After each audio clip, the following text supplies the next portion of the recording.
नमस्कार, मी हेमंत देसाई मॅक्स महाराष्ट्रामध्ये आपलं स्वागत आहे. दोस्तो, आज आपल्याला मोदी सरकारची करणी या विषयावर बोलायचं आहे. पण या विषयाला सुरुवात करण्यापूर्वी सर्वप्रथम मी माजी राष्ट्रपती प्रणव मुखर्जी यांना आदरांजली वाहतो. प्रणव मुखर्जी यांना भारतरत्न हा किताब आपण दिलेलाच होता, परंतु केवळ एवढ्यामुळेच नव्हे तर सार्वजनिक जीवनामध्ये, राजकीय जीवनामध्ये लोकांचा आदर कसा प्राप्त करावा याचं मूर्तिमंत उदाहरण म्हणजे प्रणव मुखर्जी. आज राजकारणामध्ये जर आपण बघितलं तर काही अपवादात्मक व्यक्तिमत्व अशी आहेत की जी कुठल्याही वादात पडलेली नाही आणि ज्यांच्यावरती सर्व जनता प्रेम करते.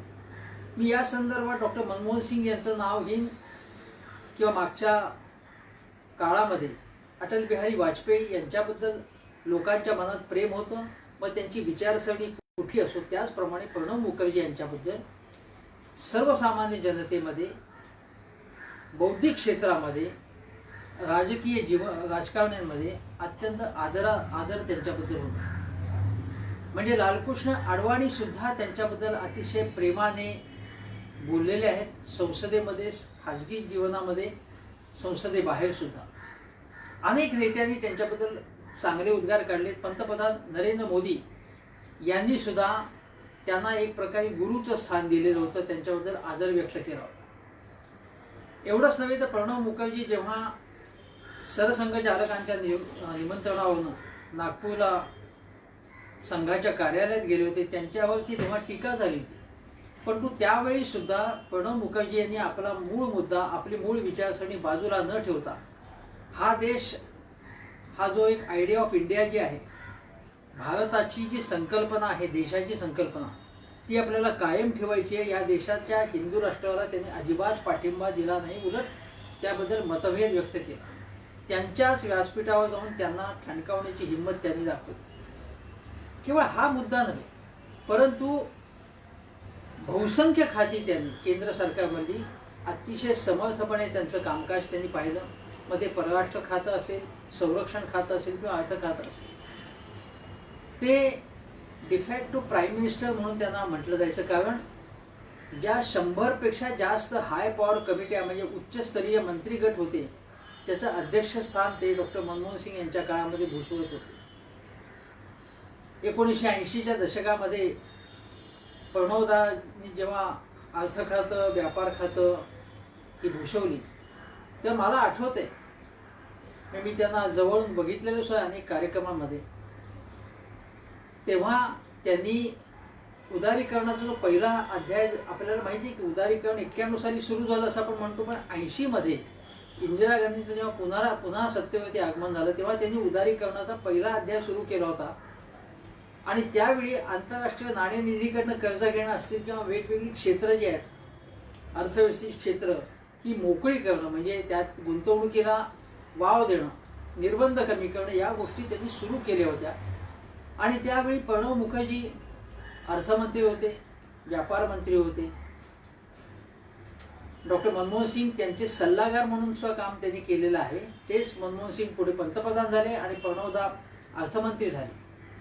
परंतु तरी सुद्धा त्यांनी, मी तुमचा बॉस होतो आणि आता तुम्ही माझे बॉस आहात, अशा प्रकारची जी मनातली भावना असते किंवा मनात काहीतरी एक आढी असते, तशी आढी न बाळगता त्यांच्याबरोबर अतिशय चांगल्या पद्धतीने त्यांनी सहकार्य केलं. त्यांना सर्व प्रकारचं सहकार्य केलं. एवढंच नव्हे तर एकच गोष्ट सांगतो की सोनिया गांधींनी तुम्हाला पंतप्रधान का केलं नाही, मनमोहन सिंगांना का केलं, असं जेव्हा विचारण्यात आलं, तेव्हा ते म्हणाले की माझ्यापेक्षा त्यांच्यावरती अधिक विश्वास होता आणि पंतप्रधान पदावरची जी व्यक्ती असेल तिच्या ठायी नेतृत्वाचा विश्वास असणं आवश्यक आहे आणि त्यामुळे ते अतिशय नैसर्गिक होतं आणि माझी त्याबद्दल काहीही हरकत नाही, माझ्या मनात कसलीही अडी नाही, असं त्यांनी स्पष्ट केलं होतं. अगदी राजीव गांधींचा सुद्धा जेव्हा गैरसमज झाला होता की प्रणवदांना पंतप्रधान व्हायचं आहे, तो गैरसमज त्यांचा दूर झाला. इंडिया टुडेला दिलेल्या मुलाखतीत अरुण पुरी त्यांचे मालक आणि संचालक आहेत, त्यांना दिलेल्या मुलाखतीमध्ये राजीव गांधींनी स्पष्ट केले की माझा गैरसमज झाला होता. हे प्रणव गांधी त्यांच्या 3-4 वर्षापूर्वी घेतलेल्या मुलाखतीमध्ये स्पष्ट केलं. असा मोकळ्या मनाचा इंटेलेक्च्युअल माणूस राजकारणात, अतिशय अभ्यासक, संशोधक वृत्तीचे, सर्व माहिती ज्यांच्या तोंडावरती आहे असा हा माणूस. आणि आर्थिक क्षेत्राची खडानखडा माहिती, आकडेवारी त्यांना माहिती असायची, तोंडावरती असायची. एवढंच नव्हे तर मतदानाची टक्केवारी, कुठल्या पक्षाला कुठल्या वर्षी किती मतदान झालं होतं, विरोधी पक्षाला, सत्ताधाऱ्यांना, याची सगळी राज्यातली माहिती त्यांना असायची. असा माणूस आपल्या आज नाही आहे. त्यामुळे मी पुन्हा एकदा त्यांना श्रद्धांजली अर्पण करतो. आणि आता मूळ विषयाकडे वळतो. मूळ विषय असा आहे की आज आपण वर्तमानपत्रामध्ये बातमी बघितली असेल की भारताचा GDPचा दर जो आहे तो कमालीचा घसरलेला आहे. तो इतका घसरलेला आहे की ज्याचं नाव ते म्हणजे असा हा जो विक्रम आहे तो आपण अनेक वर्षामध्ये, विक्रम म्हणजे मी उपरोधाने म्हणतोय, तो असा विक्रम आपण अनेक वर्षामध्ये साध्य केलेला नाही. म्हणजे अर्थव्यवस्था किती खाली गेलेली आहे की जवळजवळ 24% ही खाली गेलेली आहे. म्हणजे नकारात्मक पातळीवरती अर्थव्यवस्था पोचलेली आहे असं आजच्या वर्तमानपत्रामध्ये आपल्याला वाचायला मिळतं. आता इतकी घसरण ही पूर्वी कधी झाली होती का? तर पूर्वी खरोखरीच असं अलीकडच्या काळात तर झालेलं नव्हतंच. म्हणजे गेल्या 25-30 वर्षात तर असं झालेलं नाहीच आहे. पण जी 1929-30ची महामंदी होती, जागतिक महामंदी, जी ज्यावेळी अमेरिकेसह सर्व देशाच्या अर्थव्यवस्था घसरणीला लागल्या होत्या, त्यावेळी देखील अशा प्रकारची घसरण झाली नव्हती आपल्याकडे. किती गंभीर गोष्ट आहे बघा. किंवा 2008ची मंदी आपल्याला आठवत असेल, ती जागतिक मंदी होती. अमेरिकेकडून सुरू झाली, युरोपमध्ये पोचली, आशियात पोचली, भारतापर्यंत आली. त्यावेळी सुद्धा अशा प्रकारची दुरवस्था झालेली नाही. त्यावेळी मला आठवते की त्यावेळी जेव्हा प्रणवदा अर्थमंत्री होते तेव्हा त्यांनी खास पॅकेजेस दिलेली होती इंडस्ट्री आणि ट्रेड सेक्टर, ज्यांना मोठ्या प्रमाणावरती लोनिंग, मोठ्या प्रमाणात कर्ज वाटप झालं, सवलतीत कर्ज वाटप झालं, व्याज माफी झाली आणि त्यामुळे हळूहळू अर्थव्यवस्था पुन्हा रुळावरती आहे. पण तेव्हाही इतकी घसरण झालेली नव्हती हे आपण लक्षात घ्या. म्हणजे त्यामुळे ही जी गोष्ट आहे ती अतिशय गंभीर गोष्ट आहे हे आपण पहिल्यांदा लक्षात घेतलं पाहिजे. मला आठवते की राहुल गांधी गेल्या निवडणुकीच्या वेळी म्हणजे 2019च्या निवडणुकीच्या अगोदर काय म्हणाले होते, विकास पगला गया असं ते म्हणाले. हे विकास वेडा झाला आहे आपला. हा विकास आहे का हे भकास चित्र आहे असं म्हणावं अशी परिस्थिती आहे. असं असताना आपले अर्थमंत्री काय म्हणतात, निर्मला सीतारामन, त्या असं म्हणतायत की ही देवाची करणी आहे. आता कोरोनाबाबत त्यांची काय भावना असेल ते समजू शकतो आपण, पण देवाची करणी आहे म्हणजे एक तर यामध्ये तुमची अंधश्रद्धा दिसून येते. करणी वगैरे करणं वगैरे जे आहे ते सर्वसामान्य माणूस सुद्धा जो सुशिक्षित आहे किंवा जो विज्ञाननिष्ठ आहे तो असं म्हणणार नाही. तुम्ही असं म्हणालात, तुम्ही देशाचे अर्थमंत्री आहात, पण तुम्ही असे उद्गार काढले. आता कोरोनाचं संकट आहे आपण मान्य करूया, पण कोरोनाचं संकट कुठेही नसताना गेल्या वर्षीपासूनच म्हणजे 2019च्या जानेवारीपासूनच ही घसरण सुरू होती. आपण लक्षात घ्या की 2018 मध्ये म्हणजे मोदी सरकार असतानाच 8.2% इतका विकासाचा दर होता. तो टप्प्याटप्प्याने 6, 5, 4 असा खाली आला आणि तो कोरोनाच्या पूर्वीच विकासाची घसरण व्हायला लागलेली होती. सर्व क्षेत्रामध्ये विकास सर्व क्षेत्रामध्ये खाली जात होता. तेव्हा तर कोरोना नव्हता आणि कोरोना आल्यानंतर सुद्धा अर्थव्यवस्थेची चौफेर धूळधाम हवी. आणि तुम्ही तर म्हणताय की आपली इकॉनॉमी आता 5 ट्रिलियन पर्यंत पोचवायची आपल्याला. शेतीचा म्हणजे शेतकऱ्यांचा जो एकूण शेती अर्थव्यवस्था आहे त्याचा दर आपल्याला दुप्पट करायचा आहे, शेतकऱ्यांचं उत्पन्न दुप्पट करायचं आहे. ते दुप्पट कुठे झालं? मी दुप्पट व्हायचं आहे, मी तुमची मुदत आहे अजून, पण दुपटीच्या दिशेने आपली वाटचाल चालू आहे का? अजिबात वाटचाल चालू नाही त्या दिशेने आपली. यावर्षी पाऊस पाणी चांगलं झालेलं आहे, पूर आहे अनेक ठिकाणी, पण पाऊस पाणी उत्तम झाल्यामुळे त्यातल्या त्यात शेतीची अवस्था चांगली आहे. ज्या शेतकऱ्यांना म्हणजे तुम्ही सरकारची जी वेगवेगळ्या स्कीम्स असतात त्या एक 25-30% शेतकऱ्यांनाच त्याचा फायदा होतो. बाकीचा जो शेतकरी आहे तो स्वयंभू आहे, तो स्वयंपूर्ण आहे. त्यांनी त्याच्या मेहनतीने कर्तृत्वाने शेतं पिकवलेली आहेत, अन्नधान्य पिकून तो आपल्याला खायला घालतोय. आम्हाला शहरातल्या गावातल्या सर्वसामान्य माणसांना खायला तो घालतो. त्याला फारशी मदत मिळाली नाही. ठीक आहे, मोदी सरकारने निवडणुकीच्या मुहूर्तावर गेल्या वेळच्या त्यांच्यासाठी एक योजना जाहीर केली, चांगली गोष्ट आहे, त्यात काही मी वाईट म्हणत नाही. परंतु त्याच्या पलीकडे शेतकऱ्यांना चांगले भाव तर कधी मिळाले नाहीतच, पण शेतकऱ्यांना जी उत्पादनाची जी साधनं आहेत ती सुद्धा मिळाली नाही. त्यामुळे शेतीची दुर्गती पहिल्यापासून सुरू आहे. काँग्रेसच्या काळात नव्हती असं मी बिलकुल म्हणत नाही. लगेच लोक म्हणतील काँग्रेसच्या काळात काय झालं म्हणून. काँग्रेसच्या काळातही मिळत नव्हती म्हणून तर शरद जोशींचं आंदोलन झालं होतं ना. आपण लक्षात घ्या, शरद जोशींसारख्या नेत्याने शेतकऱ्यांचे प्रश्न किती पोटतिडकीने मांडले होते. त्यामुळे निदान ते अजेंड्यावरती आले हे आपण लक्षात घेतलं पाहिजे. त्या अगोदर मला आठवते की चौधरी चरण सिंग यांनी शेती प्रधान अर्थसंकल्प मांडलेला होता. ही गोष्ट आहे की 1980च्या अगोदरची. चौधरी चरण सिंग यांनी तो अर्थसंकल्प मांडला होता आणि त्यावरती मी त्यावेळीच लिखाण केलं होतं. त्याचं कौतुकही केलं होतं, त्याच्यावर काही प्रमाणात टीकाही केली होती, पण त्यावेळी त्यांनी पहिल्यांदा शेतकरी प्रधान अर्थसंकल्प मांडला. आता त्याची चर्चा करण्याची ही वेळ नाही.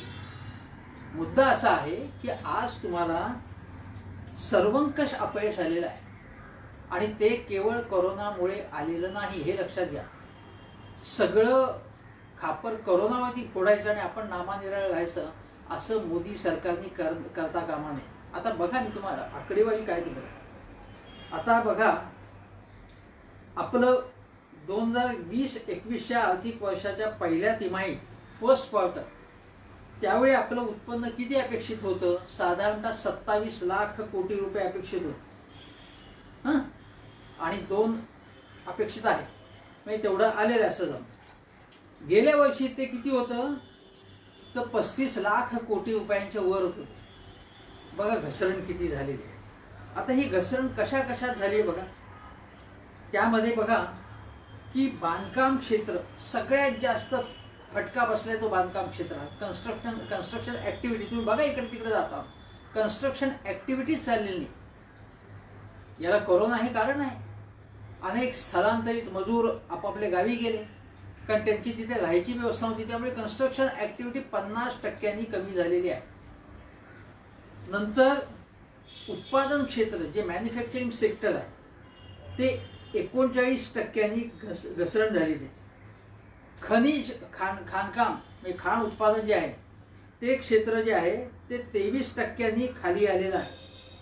दुसरं म्हणजे ज्याला म्हणतो की आपण वाहतूक म्हणजे ट्रान्सपोर्ट म्हणतो, कम्युनिकेशन म्हणतो किंवा आतिथ्य म्हणतो आपण, म्हणजे आतिथ्यामध्ये सगळ्या गोष्टी येतात, त्याच्यामध्ये लॉजिंग वगैरे येतं, किंवा ट्रेड म्हणतो, ट्रेड ऍक्टिव्हिटी, वेगवेगळ्या प्रकारचा जो व्यापार करतो आपण, दळणवळण करतो, त्या सगळ्यामध्ये 47% खाली गेलेले आहे. 47%.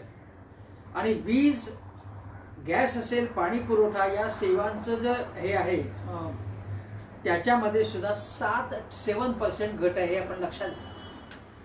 याचा अर्थ की एक शेती जी 3% पलीकडे वाढली त्याच्या पलीकडे कुठल्याही क्षेत्रामध्ये आपल्याला यश मिळाले नाही. सर्वंकष अपयश आहे. हे सगळं फक्त कोरोनामुळे झालं नाही. एक लक्षात घ्या आपण की थोडक्यात सांगतो की पुन्हा रिपीट होऊ नये मुद्दे म्हणून, कोरोना आल्यानंतर जी काळजी आपण घ्यायला हवी होती ती घेतली नाही, हे तर आपल्याला माहिती आहे. देश विदेशातून पर्यटक येत होते, त्यांना आपण क्वारंटाईन केलं नाही. त्यांचं आपण अलगीकरण केलं नाही. होम क्वारंटाईन असेल किंवा ऑफिशियल सरकारच्या तर्फे वेगवेगळ्या प्रशासनातर्फे होणारं क्वारंटाईन ते केलं नाही, त्यामुळे कोरोना वाढला. दुसरी गोष्ट म्हणजे आपण लॉकडाऊनच्या बाबत सुद्धा आपल्या ज्या पॉलिसीज आहेत त्या लॉकडाऊनच्या बाबत सुद्धा पॉलिसीज चुकल्या. आता केंद्र सरकारने, मी आरोग्य खात्याने पुन्हा म्हटलंय की तुम्ही काही ठिकाणी लॉकडाऊन पुन्हा लावता, पुन्हा उठवता, पुन्हा लावता, असं चालणार नाही. हे जर तुम्हाला आत्ता लक्षात आलं होतं, म्हणजे वेगवेगळे राज्य असं करतायत, तर मग तुम्ही अगोदर त्याची सवलत त्यांना मुभा का दिली तशी असं करण्याची? मग हे तुमच्या लक्षात तुम्हाला लक्षात आलं पाहिजे होतं. मी ही लॉकडाऊन बाबत साधी पॉलिसी, लॉकडाऊन उठवण्याबाबत सुद्धा तुम्ही मग काय केलं की जेव्हा पेशंट्स वाढायला लागले मोठ्या प्रमाणावरती, तेव्हा तुम्ही राज्यांना काय म्हणा, तुम्ही तुमचं बघा, तुम्ही काय ते धोरण ठरवा, तुम्ही असं म्हणालात तुम्ही. आता या ज्या सगळ्या पॉलिसीज आहेत किंवा व्हेंटिलेटरचा सुरुवातीला तुटवडा होता, त्या व्हेंटिलेटरचा तुटवडा आपण तजवीज केली नाही, थोडे दिवसांनी केली, थोडे महिन्यांनी केली आपण. त्यामुळे कोरोनाबाबत सरकारतर्फे ज्या काही उपाययोजना करणं आवश्यक होतं ते झाल्या नाहीत. म्हणून आज आपण कोरोनाच्या संकटाचा मुकाबला करण्यात बिलकुल यशस्वी झालो नाही. याचा अर्थ महाराष्ट्र सरकार यशस्वी झाले का मी बिलकुल म्हणणार नाही. तसं महाराष्ट्र सरकारला सुद्धा अपयश आलेलं आहे. तिथे भारतीय जनता पक्ष, काँग्रेस, शिवसेना याचा काही संबंध नाही. पण केंद्र सरकार म्हणून, मोदी सरकार म्हणून कोरोनाच्या संकटाचा मुकाबला करण्यामध्ये, यशस्वी मुकाबला करण्यात आपल्याला अपयश आहे. कारण आपली पेशंटची संख्या बघा किती आहे, मृत्यूची संख्या किती आहे बघा तुम्ही. रिकव्हरीचा रेट वाढले ठीक आहे, पण कोरोना बाधितांची संख्या आणि मृत्यूची संख्या मोठ्या प्रमाणावरती दिवसेंदिवस वाढत चालली आणि ती ग्रामीण भागात सगळं फैलावते. याची जबाबदारी केंद्र सरकारलाही घ्यायला लागेल, राज्यांनी घेतली पाहिजे, पण केंद्राची सुद्धा ती जबाबदारी. त्यामुळे कोरोनाला जर आपण रोखण्यात यशस्वी झालो असतो आणि जर प्रतिबंधित क्षेत्रापुरताच कोरोना आपण मर्यादित ठेवला असता, तो त्याचा फैलाव होत गेला नसता, तर व्यापार आणि उद्योगाची ऍक्टिव्हिटी अधिक झाली असती आणि मग अर्थव्यवस्थेला असा फटका बसला नसता. स्थलांतरित मजुरांची व्यवस्थित सोय आपण लावण्यामध्ये आपल्याला अपयश आलं, हेही लक्षात घेतलं पाहिजे. आपण सुरुवातीपासून काय केलं की याच्यामध्ये धर्म आणला, तबलीग आणली, आणि त्यामुळे तबलीग बद्दल सुद्धा औरंगाबादच्या न्यायालयाने काय सांगितले आपल्याला माहिती आहे की त्यांच्यावरती खापर फोडताच येणार नाही, कारण त्यांनी कुठलाही कायद्याचा भंग केला नाही असं सांगण्यात आलं. पण आपण त्याच्यावरती कॉन्सन्ट्रेशन केलं. आपलं केंद्र सरकारने काय केलं की याचं यामध्ये विशिष्ट समुदाय, विशिष्ट धर्माचे लोक हे बेजबाबदार आहेत असं लोकांच्या मनावरती बिंबवण्याचा प्रयत्न झाला.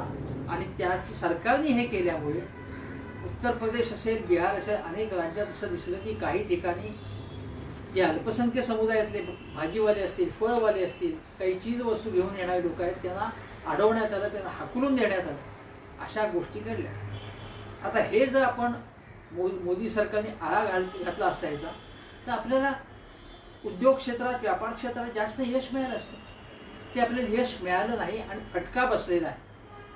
म्हणजे आता आपण बघा की कोरोनामुळे सगळ्या जगाला फटका बसलाय. मी असं म्हणत नाही की फक्त भारतामध्येच हे झालं.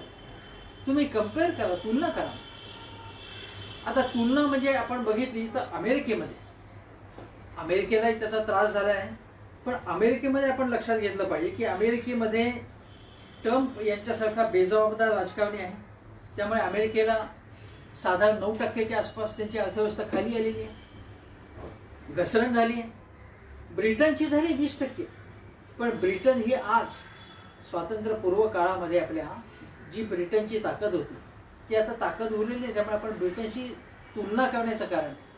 शिवाय ब्रिटनला ब्रेक्झिटचा फटका बसला आहे. गेल्या काही वर्षामध्ये वारंवार निवडणुका झाल्यामुळे, अस्थिरता असल्यामुळे ब्रिटन त्या ब्रेक्झिटच्या वादग्रस्त विषयातून अजून बाहेर आला नाही. ब्रेक्झिट घेतली आहे त्यांनी, पण त्याच्यातून मार्ग काढण्याचा उपाय त्याला मिळालेला नाही. ब्रिटनची 20% कमी झाली आहे. पण जर आपण बघितलं जपानची झाली, जपानची सुद्धा स्थिती जी आहे, जपान ही जगातली तिसऱ्या क्रमांकाची अर्थव्यवस्था आहे. सलग 2 पेक्षा जास्त, म्हणजे तिसऱ्यांदा त्यांची घसरण झालेली आहे जपानची. आता जेव्हा मंदी असते तेव्हा 2 तिमाही असतात. म्हणजे एक तिमाही म्हणजे समजा आपण म्हटलं की एप्रिल मे जून ही एक तिमाही, आणि नंतर जुलै ऑगस्ट सप्टेंबर ही दुसरी तिमाही. अशा म्हणजे हे उदाहरण सांगितलं. अशा सलग 2 तिमाहीमध्ये जर तुमचा विकास जर खाली आला तर ती मंदी असं समजलं. त्या पद्धतीने त्या व्याख्येनुसार जपानमध्ये मंदी आलेली आहे, तिसऱ्यांदा त्यांच्याकडे घसरण झालेली आहे. पण आपण जर बाकीचे देश बघितलं तर इंडोनेशिया जो आपला आशियाई देश आहे, आपल्या जवळचा देश आहे, त्यांची जवळपास 5-5.25% अर्थव्यवस्थेची घसरण, GDPची घसरण झालेली आहे. त्यानंतर थायलंड बघितला तर 9% आहे, फिलिपाईन्स आहे ते 16% आहे. पण आपण जर बघितलं तर चीनची अर्थव्यवस्था घसरलेली नाही. ज्या वुहानमध्ये कोरोनाचा जन्म झाला, लागण झाली सुरुवातीला, त्या चीनने त्याच्यावरती झटकन नियंत्रण बसवलं आणि आता 3.2% म्हणजे जवळपास 3.25% त्यांच्या अर्थव्यवस्थेची वाढ झालेली आहे. आपल्यासकट सगळ्या जगाची, अनेक देशांची अर्थव्यवस्था नकारात्मक असताना हे लक्षात घ्या. म्हणजे इमर्जिंग जे अर्थव्यवस्था आहे, जे उगवते देश, उदयोन्मुख देश म्हणतो, त्यामध्ये भारताचा समावेश होतो. आपल्याला माहिती आहे भारत पूर्वी गरीब देश होता, विकसनशील देश म्हटलं जायचं, आणि आता तर आपण महासत्तेच्या गोष्टी करतो. पण तरी सुद्धा आपल्याला इमर्जिंग इकॉनॉमीमध्ये आपला समावेश होतो. त्या इमर्जिंग इकॉनॉमीमध्ये सुद्धा भारताचा जवळजवळ पुढचा म्हणजे जवळजवळ अग्रभागी आहे भारत. ज्यांची घसरण झाली अशा देशामध्ये अग्रभागी आहे देश आपला.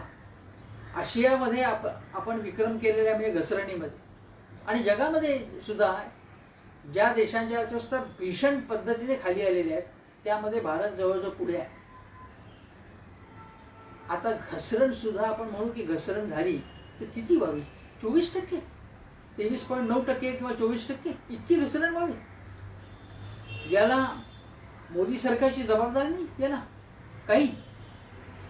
आता आपण बघा की आंतरराष्ट्रीय नाणेनिधी म्हणजे ज्याला आपण इंटरनॅशनल मॉनिटरी फंड म्हणतो, तो IMF, त्या IMFने 196 देशांची एक पाहणी केली आणि त्यामध्ये बघितलं त्यांनी की कोणी काय पॅकेजेस दिली आहेत. म्हणजे कोरोनाग्रस्त अर्थव्यवस्थेला संजीवनी देण्यासाठी काय पॅकेजेस दिले आहेत त्यामध्ये सुद्धा, आणि त्याच्यामुळे त्यांना फटका किती बसलाय. त्यांनी असं म्हटलं आहे त्यामध्ये की भारत हा अशा मोजक्या देशामध्ये आहे की ज्यांनी यासाठी फारसं काही केलेलं नाही, त्यामुळे त्याची अर्थव्यवस्था जी आहे, आर्थिक क्षमता जी आहे ती अजून बरी आहे. म्हणजे आता ही सकारात्मक कमेंट नाही आहे. त्यांचं असं म्हणणं आहे की तुमच्याकडे पैसे आहेत पण ते तुम्ही खर्च केले नाहीत, अशा देशांमध्ये तुमचा नंबर लागतो, हे IMFने म्हटलेलं आहे. आता बघा की केंद्र सरकारची ही मुख्यतः जबाबदारी आहे की कोरोनाच्या संकटातनं उद्योगधंद्यांना, व्यापाऱ्यांना, सर्वसामान्य जनतेला वर आणण्याचं काम केंद्राचं आहे. याचं कारण की राज्यांच्या अर्थव्यवस्था अक्षरशः स्मशानवत झालेले. मी तुम्हाला 1-2-3 राज्यांची आकडेवारी देतो. आता बघा उत्तर प्रदेश, मग योगी आदित्यनाथ भले म्हणतील की मी कसं सगळ्यांना नोकऱ्या देणार आहे,